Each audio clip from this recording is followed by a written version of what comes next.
안녕하세요. 이제 교회미술 2000년 세 번째 강의가 됐습니다. 오늘 강의에도 할 이야기들이 아주 많은데요.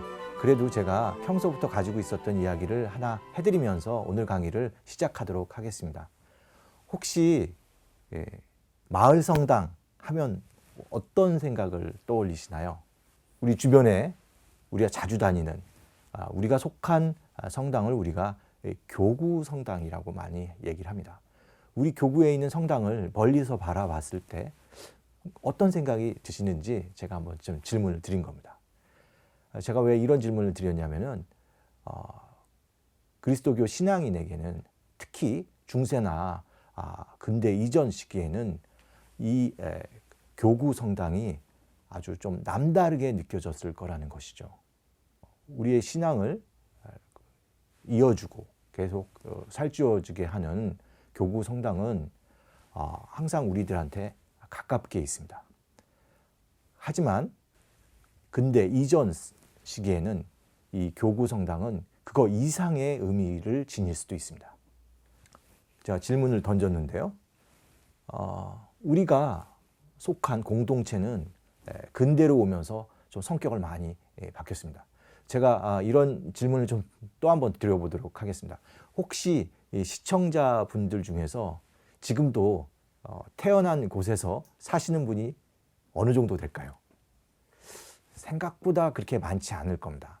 우리가 이전 태어나서 여러 번 이사도 하고 도시도 바뀌고 뭐 그러면서 어떻게 보면 우리가 처음 태어나서 다녔던 우리 가까운 성당들도 몇 차례 바뀌기도 할 겁니다. 그런데요, 근대 이전에서는 한 번 태어나서 대부분의 사람들은 자기 교구를 떠나지를 않았습니다. 뭐 여행도 거의 해본 적이 없고요. 말하자면 평생 한 마을에서 머물러서 사는 게 일반적인 그런 삶이었습니다. 그러던 시기에 만약에 교구 성당을 바라본다면 굉장히 다르게 다가갔을 겁니다. 제가 사진 하나를 보여드리도록 하겠습니다. 바로 이런 사진인데요. 유럽에서 일상적으로 볼 수 있는 그런 전원 풍경을 볼 수 있습니다. 하지만 우리의 눈을 끄는 것은 바로 화면 중앙에 있는 성당에 있죠. 저 성당을 보면서 우리는 그냥 뭐 성당이라고 생각하고 저기서 또 미사도 드리고 사람도 만나고 이렇게 생각할 수도 있는데요. 제가 계속 던지는 질문은 이런 성당은 근대 이전에 유럽인에게 또 그리스도교 신앙을 가진 사람에게는 굉장히 남다르게 다가왔을 거라는 겁니다. 한번 보시죠. 성당은 성당만 있는 게 아니라 그 주변에 혹시 우리 눈을 저 대지면을 향해서 한번 보신다면 무덤들이 보입니다. 바로 이곳에 묻힌 사람들이 있는 것이죠. 말하자면 이 동네 사람들은 여기서 태어나서 처음 세례를 받고 평생을 여기서 보내다가 바로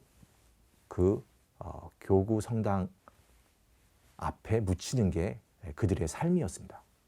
말하자면 이 성당은 그들의 모든 것이죠. 알파와 오메가, 삶 그 자체가 그 성당에 반영된다라고 생각하실 수가 있습니다. 그러니까 멀리서나마 이 성당의 모습을 보게 될 때 그들은 아마 이 성당이 자신의 삶의 모든 것이라고 생각했을 가능성도 매우 높습니다. 방금 성당을 그린 화가가 있습니다. 존 컨스타블이라는 영국 18, 19세기 때 활동했던 화가인데요. 그림을 보시면 아름다운 풍경이 펼쳐져 있고 그 중에서 가장 우리의 눈을 잡아당기는 건물이 있습니다. 그게 바로 교구 성당입니다. 아마 우연하게 저 그림 속에 우리 교구 성당이 들어가진 않았을 겁니다. 어떻게 보면 저 교구 성당을 떠올리면서 이 그림 화면을 전체를 구성을 화가가 잡았을 수도 있습니다. 바로 이 사람이 존 컨스타블이라는 화가의 얼굴인데요. 이 화가는 굉장히 그 동네를 사랑했고요. 자기가 태어났던 영국 에섹스의 서폭이라는 곳에 정확한 마을 이름은 데뎀이라는 곳입니다. 이 스투어밸리라고도 알려진 이곳은 그야말로 콘스타블의 세계라고 할 수 있는데요. 지금도 가시면 콘스타블이 다녔던 초등학교 때부터 그가 세례를 받고 그가 그 마을 하나하나를 돌아다니면서 그렸던 그 장소들이 온전히 전해오고 있습니다. 그가 이 스투어밸리의 여러 곳을 그림을 그렸지만 그 중에서 가장 많이 그린 것은 바로 이 대댐 성당입니다. 이 대댐 성당을 중심으로 풍경을 그렸고요.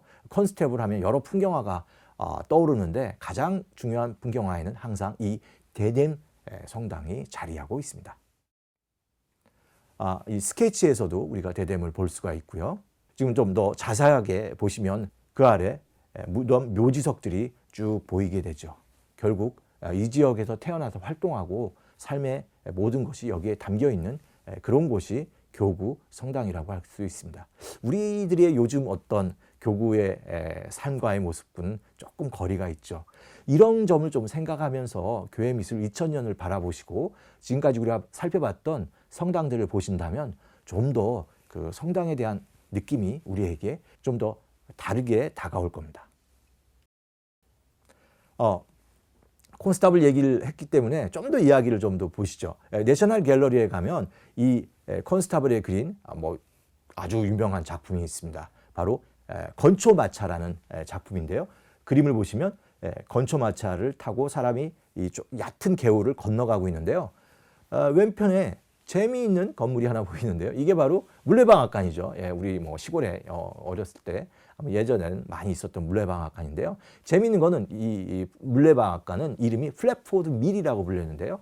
요거는 이 컨스타블 아버지 때부터 소유하고 있었던 자기들의 물레방앗간입니다.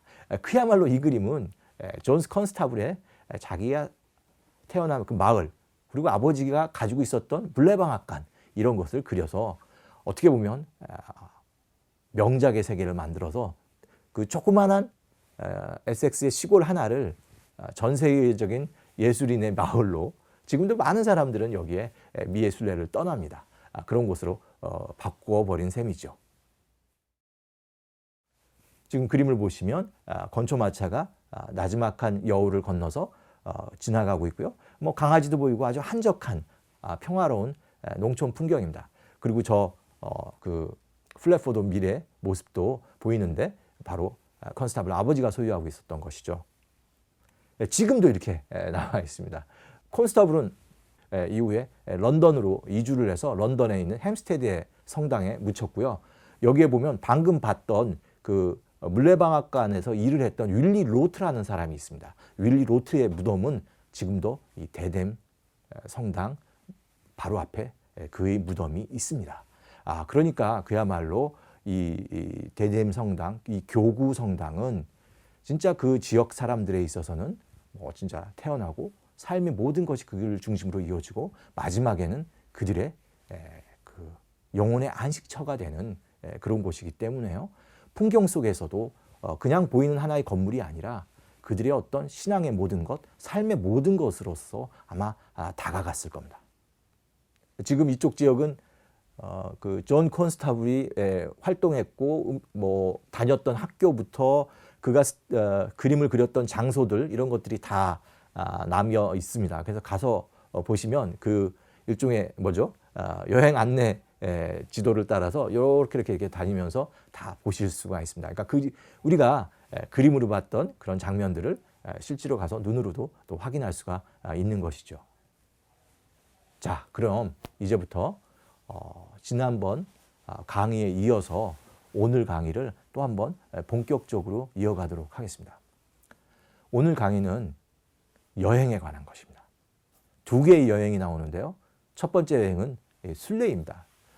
순례를 여행이라고 하니까 어떻게 다가오실지 모르겠지만요. 중세사회에서 여행을 할 수 있는 길은 순례였습니다. 실제로 순례를 통해서 결국 그것이 오늘날 우리한테 보면은 일종의 여행이었다라고 할 수가 있는데요.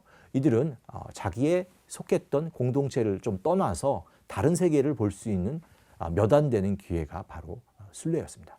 그리고 그리스도인으로서 평생 순례를 한번 떠나는 것은 굉장히 의미가 있는 일이었고요. 따라서 다양한 곳이 순례의 대상으로 떠오르게 됩니다. 뭐 가까운 데에 있는 여러 성인과 관련된 중요한 유적지도 당연히 순례로 갈 수가 있고요. 가장 어떻게 보면 그리스도교인들에게 중요한 순례의 대상은 예루살렘입니다. 물론 우리가 살펴보려고 했던 이 시기에 예루살렘은 너무나 멀었고요. 그리고 그 당시에 이곳은 이슬람 교도의 지배를 받고 있었습니다. 그렇기 때문에 멀기도 하면서 위험해서 쉽게 갈 수는 없었습니다. 그래서 또 갈 수 있는 곳은 어디일까요? 로마도 굉장히 중요합니다. 베드로 성인의 시신이 있고 바로 베드로 성인께서 포교를 했던 로마도 그 당시 중세 사람들에게는 꼭 한번 가보고 싶은 그런 곳이었습니다. 그런데요, 우리가 오늘 살펴보려고 하는 서기 1000년이라는 시기에는 또 하나 굉장히 중요한 곳이 성지 순례의 대상이 됩니다. 바로 스페인에 있는 산티아고 데 콤포스텔라입니다. 산티아고라는 말은 스페인어로 야고보 성인, 영어로는 제임스죠. 제임스 성인이 시신이 안치된 곳입니다. 조금 의아하긴 하실 겁니다. 원래 그 활동했던 곳은 이스라엘이었는데 기록에 의하면 스페인까지 가서 여러 활동을 하셨고 거기서 생을 마감하시고 그 성인의 시신이 우리가 지금 얘기하려고 하는 바로 그 지역에서 발견이 됐다라는 겁니다.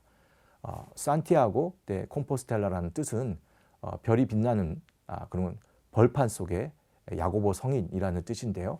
실제로 야고보 성인의 시신을 그 당시 그 지역에 있던 목동들이 밤에 별빛을 따라가 보니까 거기에 그 시신이 있었다라는 겁니다. 그렇게 되면서 중세 사회에 가장 중요한 성지 순례의 대상으로 산티아고가 알려지게 됐습니다. 교황님께서도 여러 번 칙령을 내려서 산티아고를 가라. 그렇게 되면 죄의 사함을 받을 수도 있고 여러 가지 은총을 받을 수 있다는 이야기를 계속 하게 되고요. 그거에 자극을 받아서 더 많은 사람들이 산티아고로 길을 떠났습니다. 산티아고 가는 길을 한번 살펴볼까요? 예, 지금 뭐 747km가 남았다는데요. 대단히 먼 길입니다. 지금은 우리가 산티아고를 갈 때 여러 가지 도움을 받을 수가 있습니다. 비행기로도 갈 수도 있고 기차로도 갈 수 있고 차로도 갈 수 있는데요. 그 당시에는 갈 수 있는 길은 뭐 물론 말이나 소를 탈 수도 있었고 그렇겠지만 대부분의 중세인들은 걸어서 산티아고를 갈 수밖에 없습니다. 지금 747km를 걸어야 되는데요. 그러면 어느 정도 며칠이 걸렸을까요? 우리가 최대한 하루에 많이 걸을 수 있는 일반적인 거리는 100리라고 합니다. 예, 100리라니까 40km이죠. 근데 이건 너무나 강행군이고 산악 지역도 있기 때문에 평균적으로 걸을 수 있는 하루의 거리는 대략 한 20km 안팎입니다. 그렇게 되면 계산을 하실 수가 있겠죠. 대략 한 40일 이상을 걸어야, 쉬지 않고 걸어야 바로 이제 산티아고에 갈 수 있는 그럽니다. 참고로 이게 원웨이는 아니거든요. 갔다 돌아와야 하는데 모든 과정은 도보나 뭐 간단한 말을 타거나 마차를 타야 됐기 때문에 거의 뭐 몇 달 아니면 몇 년까지도 걸릴 수 있는 여행치고는 굉장히 긴 그런 어떻게 보면 물론 과정에서 위험할 수도 있고요. 실제로 순례를 떠나다가 그 안에서 그 길에서 죽을 수도 있습니다. 그리고 실제로 산티아고 가는 길에는 그런 순례객들이 길에서 맞이한 그런 순간 그 무덤들도 있습니다. 지금도 많은 사람들이 그 산티아고의 길을 갑니다. 물론 뭐 그 최근에 들은 말로는 요즘 사회가 자꾸 이렇게 그 스펙 같은 거 따지고 뭔가 하는 걸 많이 이렇게 강조해서 최근에는 스페인에 있는 대학생들이 그렇게 많이 걷는답니다. 이게 취직하고 직장 얻는데 일종의 또 하나의 스펙이 되기 때문이라는데요. 좀 뭐 그런 이야기도 있지만 중요한 거는 현대 사회가 경쟁 사회가 되고 굉장히 어떻게 보면은 각박해지면서 신앙의 길로 순례를 떠나기도 하지만 자기 삶을 되돌아보는 그런 과정으로서 산티아고를 떠나는 사람들이 지금 많아지고 있는 그런 상황입니다. 산티아고로 향하는 길을 찍은 몇몇 사진들을 좀 보면서 저희가 중세인들이 가졌던 순례를 통한 자기 참회와 반성, 그리고 야고보 성인을 만나러 가는 그 과정을 한번 상상해 보는 시간을 좀 갖도록 하겠습니다. 예, 그 대략적으로 말씀드리면 아까 피레네 산맥을 통해서 산티아고 데 콤포스텔라까지 걷는 게 대략 한 800km 되고요. 그게 이제 파리에서부터 시작한다면 그건 또 2배 이상으로 시간이 늘 겁니다.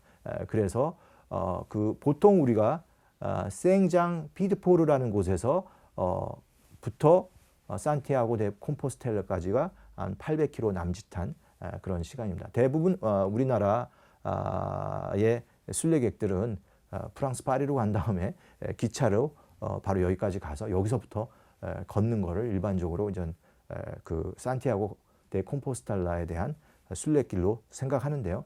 실질적으로는 중세인들은 집에서부터 걸어서 가야 했기 때문에 이거보다 더 많은 거리를 걸어야 됐습니다. 지도를 보면 파리에서부터 시작할 수도 있고 리옹에서도 시작할 수 있고 마르세유에서도 시작할 수가 있습니다. 그래서 다양한 길들이 개발이 됩니다. 제가 아까 사람이 걸을 수 있는 거리가 대략 20km라고 했는데요. 이 수많은 사람들이 산티아고로 떠나면서 20km마다 마을이 생기게 됩니다. 그래서 그 마을이 결국은 지금 우리가 보는 유럽의 도시로 발전하게 되는 그런 역사적 계보를 또 보여주기도 합니다.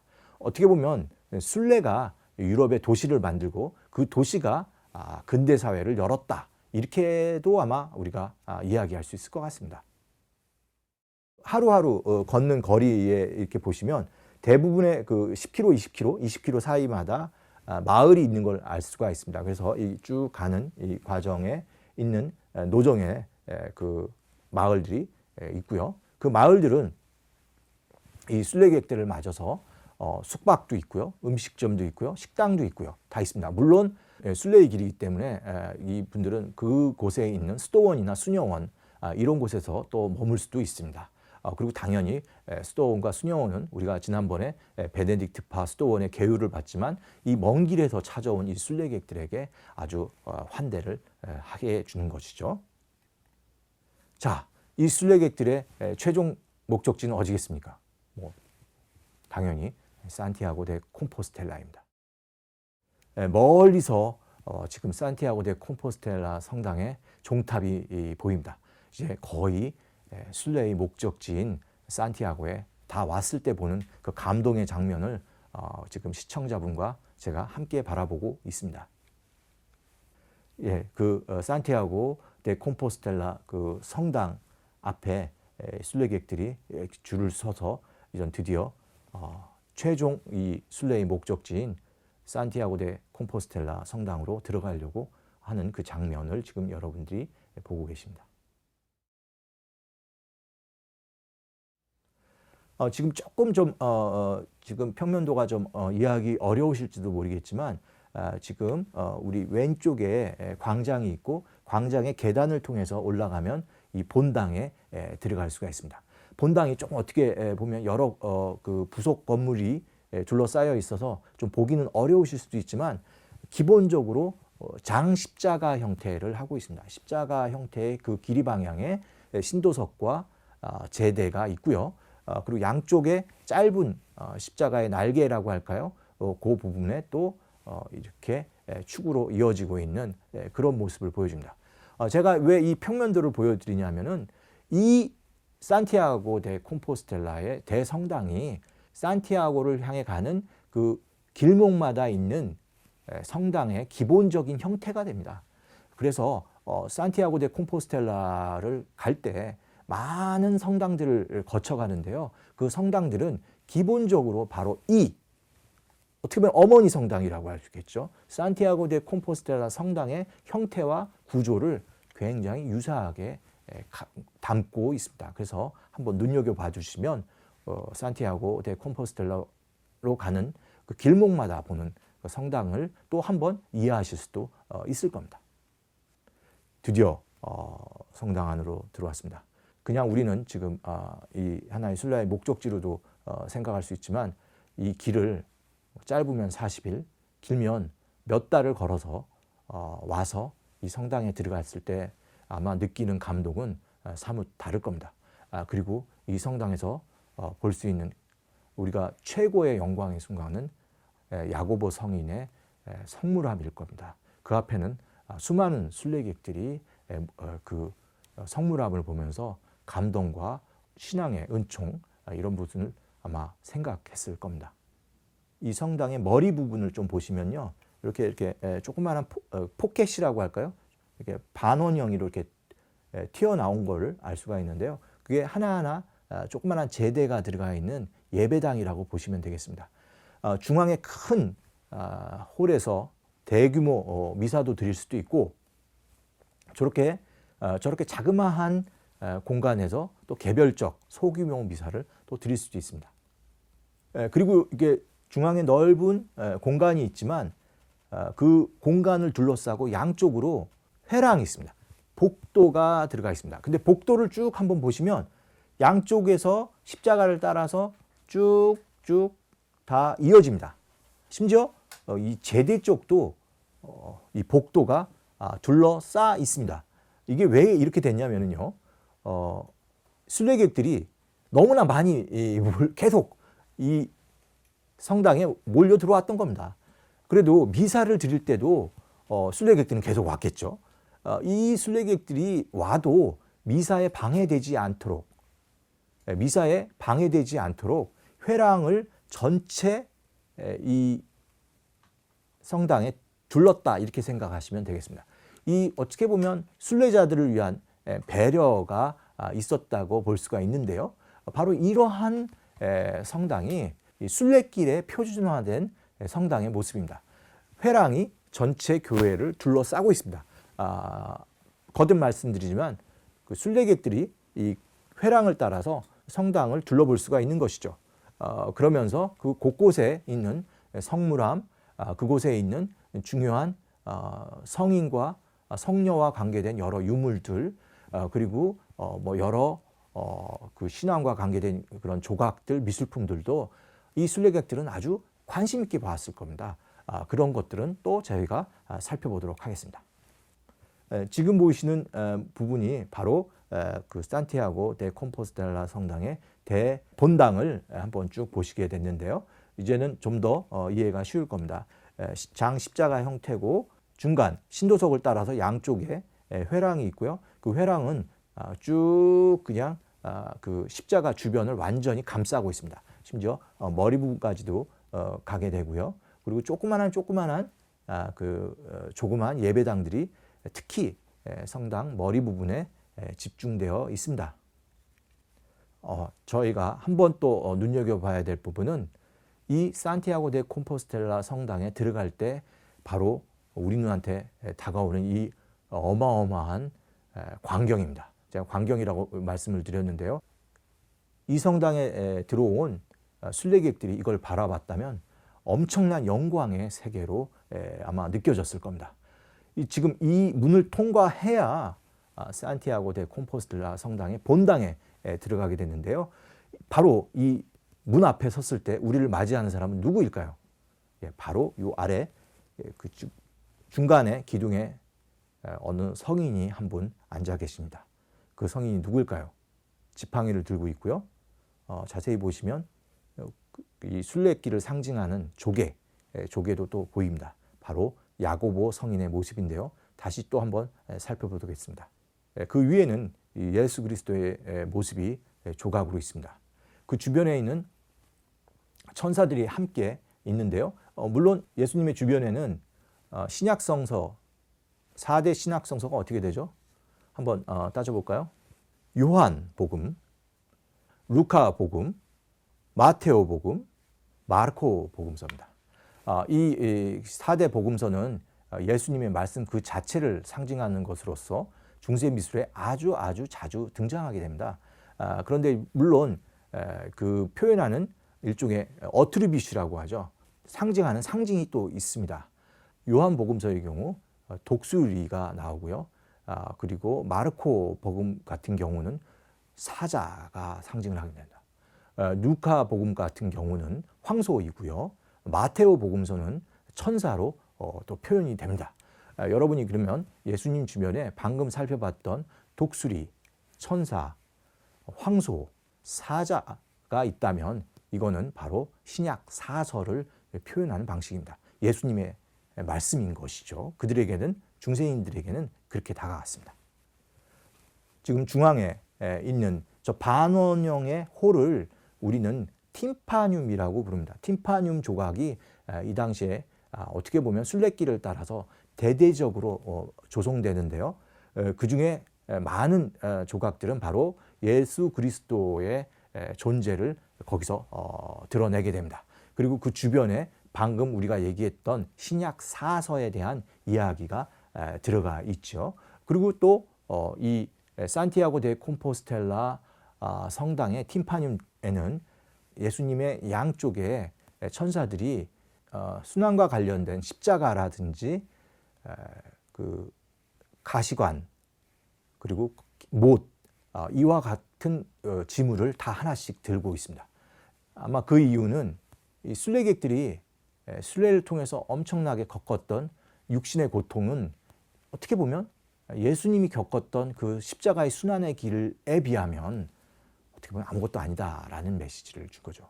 우리도 이렇게 순례를 통해서 많은 어떻게 보면 그 육신에 지치고 힘든 과정을 겪었지만 그보다 몇십 곱절 더 힘든 시간을 주님께서 겪으셨고 그것들을 한번 되새겨보는 시간으로서의 순례를 생각하라는 메시지 때문에 이런 조각이 들어간 것 같습니다. 그리고 우리를 가장 먼저 맞아주는 사람은 바로 야고보 성인입니다. 야고보 성인은 순례객들이 들었던 지팡이 그걸 그대로 들고 있습니다. 마치 방금 내가 걸었던 길을 누구도 걸으신 것처럼요. 이 야고보 성인도 걸은 것처럼 저기에 지금 서서 우리를 반갑게 맞아주고 있는데요. 그리고 그 옆에는 그 라틴어로 써 있습니다. 미시ეთ 엠 도미누스, 주님이 나를 너에게 보냈다라는 그런 글이 써여 있습니다. 아마 이런 것들을 보면서 중세인들은 대단히 어떤 종교적 감동을 얻었을 겁니다.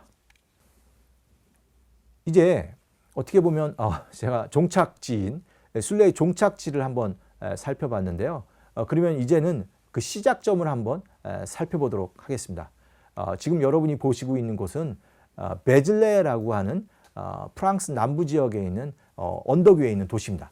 정말 제가 말씀드렸듯이 길이 만들어지고 도시가 들어온 것처럼 지금 언덕 위에서부터 쭉 아래로 그 길이 있고요. 그 길을 따라서 마을이 형성된 것을 알 수 있습니다. 그리고 그 언덕 위에는 메리 막달렌, 마들렌이라고 이제 불어로 부르는 막달라 마리아 성당이 그 언덕 위에 자리하고 있습니다. 바로 이 성당인데요. 이 성당은 매우 중요한 곳으로 알려져 있습니다. 중세 시기에 십자군 원정의 두 번째 십자군 원정은 실제로 출정식을 바로 여기서 하게 됩니다.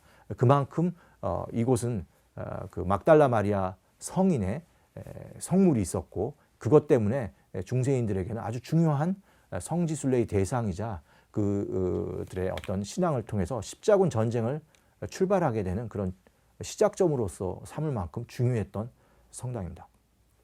이 성당에 들어가는 문에도 여러분이 보시면 팀파늄 조각을 확인할 수가 있는데요. 이쪽에 있는 팀파늄 조각 중에 더 유명한 것들도 한번 살펴보도록 하겠습니다. 바로 이 조각인데요. 자세히 살펴보게 되면 이 팀파늄에도 예수 그리스도의 모습이 자리하고 있습니다. 근데 예수 그리스도의 모습 중에서 자세히 보시면 손을 한번 눈여겨보시죠. 손을 보시면 이렇게 광선이 나갑니다. 이렇게 쫙 나가는데 바로 밑에 12사도가 있는데요. 그들에게 뭐 은총인데 바로 이제 말씀의 은총을 내린다라고도 볼 수 있고요. 드디어 나의 말을 전하라라고 하는 임무를 부여하는 그 순간으로도 봅니다. 아니면 또 오순절로 또 보기도 하는데요. 방금 우리가 살펴봤듯이 그 주님의 말씀을 전 세계에 퍼뜨리게 되는 어떤 시작점으로서의 그런 이야기가 여기에 이렇게 조각되어 있다는 것은 아까 같이 우리가 십자군 전쟁이 여기서 시작될 수 있었던 그런 아마 증거물로서 볼 수가 있을 것 같습니다. 그리고 이 팀파님 주변에는 그 당시 중세 사람들이 생각했던 전 세계의 그 모습들이 있습니다. 그래서 아프리카도 있고요, 뭐 아시아도 있고 해갖고 이 사도들이 말씀을 퍼뜨려야 될 그런 공간에 대한 표현도 그 당시 중세 사람들의 상상력에 의해서 이렇게 표현되어 있습니다.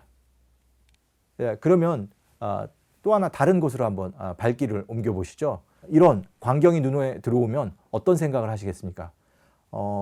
아름다운 조용한 한적한 마을이구나 이렇게 생각하실 수 있겠는데요. 하지만 우리의 눈은 또 어디에 가게 되죠? 역시 성당, 조그마한 성당에 눈이 가게 됩니다. 저런 성당을 봤을 때 그냥 하나의 성당이고 하나의 건물이다 이렇게 생각하기보다는 제가 오늘 강의에서 말씀드렸지만 바로 이 지역에 사는 사람, 이게 콩크라는 그 도시입니다. 이 콩크라는 사람들에게는 그들이 태어나고 삶을 마감하고 평생을 함께 보내고 맨 마지막인 이 성당 주변에 묻히는 게 이 마을 사람들의 삶이었겠죠. 그리고 이 콩크라는 마을은 이 성당을 중심으로 모든 것들이 아마 짜여졌을 겁니다. 게다가 이 콩크라는 마을은 산티아고로 가는 그 길목에 위치하고 있기 때문에 바로 이렇게 아주 멋지고 근사한 또 성당을 갖게 되었습니다. 콩크를 한번 확인해 보실 수 있겠습니까? 베질레를 우리가 또 봤고요. 이제 콩크라는 곳을 한번 가보도록 하겠습니다. 바로 이 성당의 모습인데요. 제가 아까 산티아고 데 콤포스텔라로 가는 길에 있는 여러 성당들은 기본적으로 산티아고 데 콤포스텔라 성당의 모습을 많이 닮았다라고 했습니다. 보시면 어떠십니까? 별로 안 닮았죠. 죄송합니다만 이 콩크라는 곳은 너무나 그렇게 거대한 산티아고 데 콤포스텔라 성당을 지을 수가 없어서 딱 2분의 1, 절반만 지었습니다. 그래서 앞뒤 길이도 절반, 좌우 길이도 절반. 그래서 딱 하프 사이즈, 절반 사이즈의 산티아고 데 콤포스텔라 성당이라고 보시면 좋겠습니다. 하지만 높이는 별로 낮추지 않았고요. 막상 들어가서 보시면 이렇게 웅장하고 장엄한 모습이 펼쳐져 있습니다. 그리고 이러한 성당들을 미술사 용어로 해서는 로마네스크라고 부릅니다. 로마네스크, 바로 뭡니까? 로마풍, 그러니까 고대 로마를 흉내냈다라는 뭐 그런 의미의 용어입니다. 그러면 이 건물이 어떻게 로마의 건물을 흉내냈냐 이렇게 질문을 하실 수도 있는데요. 로마 건축에 여러 혁신이 있지만 가장 중요한 로마 건물은 아치입니다. 둥그런 아치가 반원형 아치가 고대 로마의 건축술의 어떻게 보면 핵심이었던 거죠. 그거를 기억해 놓고 포화성당 안으로 들어가서 보시면 사방이 좌우로 모든 부분이 다 아치로 이루어져 있다는 것을 아실 수가 있습니다. 회랑도 아치, 정면에 있는 제대 쪽도 여러 아치가 우리 눈에 들어오게 됩니다. 바로 이 아치를 이용해서 내부 공간을 만들었고요. 바로 이러한 건물들을 들어가 보니까 고대 로마식 아치가 너무 많이 보여서 사람들은 이거를 로마풍 건물이구나, 로마식 성당이구나 이렇게 부르게 됐습니다. 그래서 로마네스크 성당이라는 말이 나오게 되었다. 이렇게 또 설명드릴 수 있을 것 같네요. 천장을 한번 보시죠. 천정도 이 아치가 이어져서 만들어진 공간입니다. 순례객들에게 최고로 중요한 것은 무엇일까요? 그것은 바로 그 순례의 목적지까지 안전하게 가서 그들이 보고 싶어 했고 느끼고자 했던 것을 느끼는 겁니다. 하지만 그 가는 과정도 되게 중요합니다. 이왕이면 종교적 체험을 또 강화시킬 수 있고 더 많은 것을 느끼고 배울 수 있는 곳으로 가면 더 좋죠. 제가 왜 이 말씀을 드리냐면은 이 순례의 길을 따라서 생긴 도시들이 서로 경쟁을 합니다. 더 많은 순례객들이 자기 마을에 오고 싶어 하는 거예요. 그래서 그 자신들이 가지고 있던 그 교구 교회나 성당을 더 아름답고 크게 만듭니다.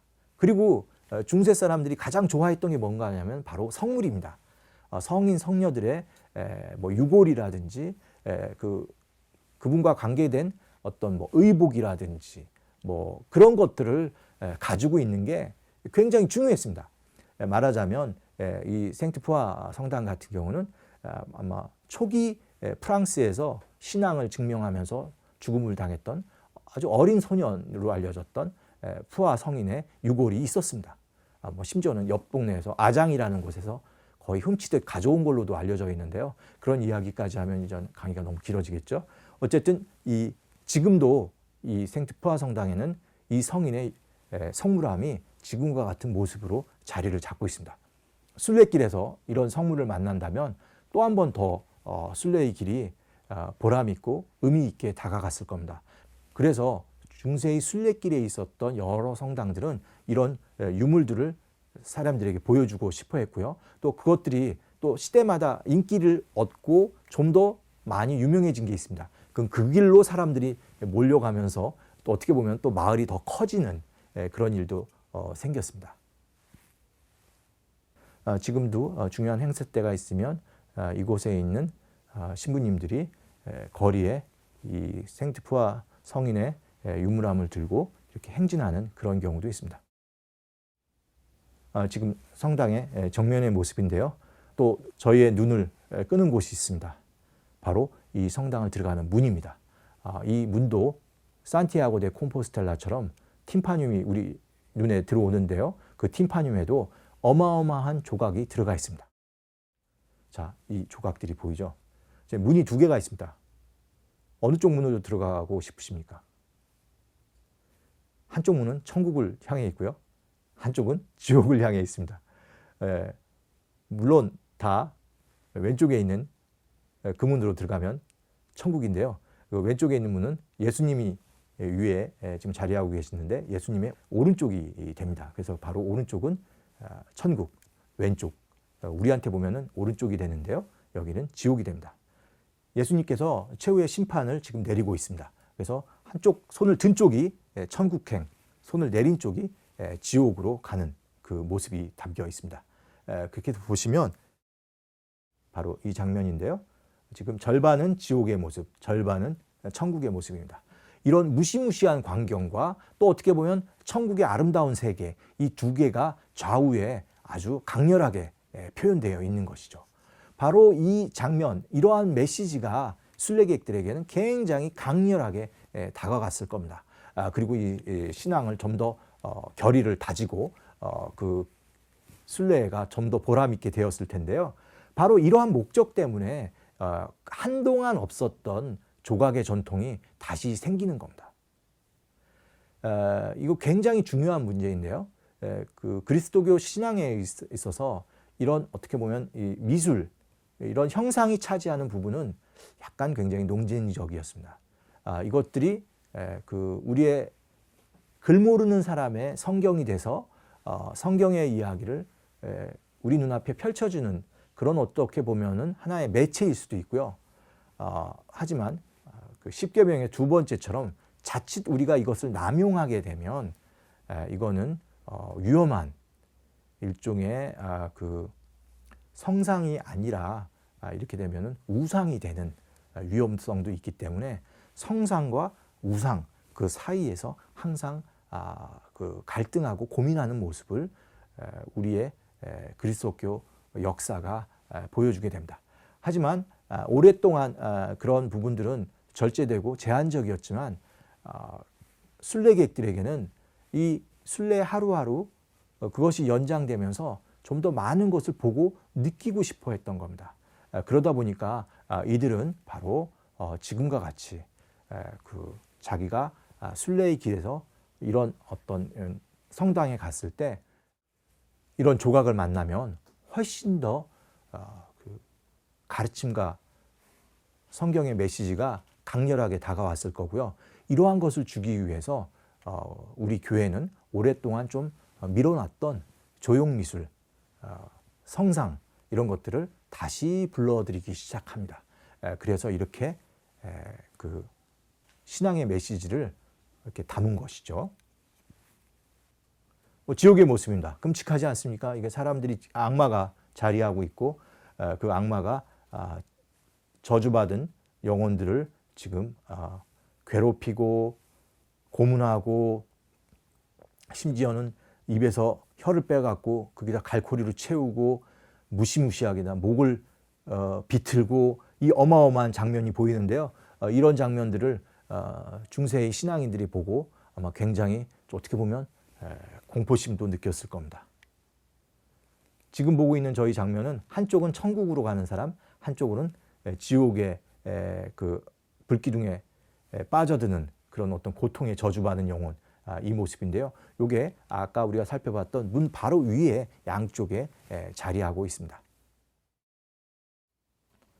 예, 지금 다시 산티아고 가는 길을 한번 보여드리는데요. 크게 보면 프랑스 파리에서부터 베즐레, 그런 다음에 루프이, 그 다음에 아를 이렇게 해서 크게 4개의 길로 정리가 되게 됩니다. 그래서 이 4가지 길이 다 하나로 피레네 산맥 쪽에서 모이게 되고요. 그 길을 따라서 들어가는 길이 산티아고 길 중에서 가장 유명한 우리가 프렌치 길이라고 하는, 프랑스에서 갈 때는 또 그렇습니다. 그리고 또 여러 가지 길들이 있습니다. 사실 하나의 길만 있는 것이 아니라 스페인 남부에서도 올 수 있고요. 해안가 길도 있습니다. 그리고 뭐 포르투갈에서도 산티아고로 가는 길이 있고요. 이 모든 길이 사실은 산티아고 데 콤포스텔라를 가는 그 길입니다. 그리고 그 당시에 이미 여행 안내서도 나오고요. 또 그 여행 안내서에는 어제 가면 무슨 음식이 맛있다 뭐 이러한 것도 있어서 프랑스판 미슐랭 가이드는 굉장히 일찍부터 만들어졌다, 이런 이야기도 있습니다. 오늘 제가 2개의 여행을 말한다고 말씀드렸습니다. 지금까지 하나의 여행을 했는데요. 이제부터 또 하나의 여행을 말씀드리겠습니다. 첫 번째는 순례이고요. 지금부터 살펴볼 이야기는 그보다 좀 더 적극적인 순례의 모습입니다. 바로 십자군 전쟁입니다. 십자군 전쟁은 순례자들이 가장 열망했던 그 예루살렘을 향해 떠나는 길이었습니다. 그런데 그 예루살렘은 이슬람의 지배를 받고 있었고 그 지배 하에서 아주 제한적으로 예루살렘 순례를 할 수밖에 없었는데요. 이것을 해결하는 방법은 그 당시 사람들은 바로 뭐죠? 이슬람을 여기서 완전히 몰아내고 성지를 회복하는 것입니다. 물론 이 회복은 당연히 전쟁을 의미하는 것이었겠죠. 지금을 보시면 예루살렘 땅에 이슬람의 국가가 있었고 그 서유럽은 바로 이 이슬람들로 지배를 받는 예루살렘을 회복시키고 신앙으로 다시 되돌려 놓으려는 그런 시도를 하게 됩니다. 이 십자군 운동은 시작을 1095년 또는 1096년 정도에부터 시작을 해서요. 유럽에 있는 모든 거의 국가들이 전체적으로 다 바로 이 십자군 전쟁에 참여하게 됩니다. 여러분이 보시면은 그 길이 이탈리아 반도를 통하거나 지금 어떻게 보면 크로아시아나 이쪽을 통해서 콘스탄티노플로 가고 그 콘스탄티노플에서 모든 군대가 집결한 다음에 내륙으로 통해 갖고 예루살렘에 가는 그 과정을 보여주게 됩니다. 1099년에 드디어 그 예루살렘을 공격을 해서 일시적으로나마 여기에 그리스도교 국가를 건설하게 됩니다. 첫 번째 십자군 운동인데요. 이 십자군 운동은 결과적으로 성공적이었습니다. 이 십자군 전쟁이 남긴 이야기들은 너무나 또 흥미진진한 이야기인데요. 이 십자군이 미술에 끼친 영향, 그것을 통해서 유럽이 어떻게 또 하나의 세계로 발전하는지, 이 과정에 대해서는 다음 시간에 한번 또 살펴보도록 하겠습니다. 오늘은 여기까지 할 텐데요. 감사합니다.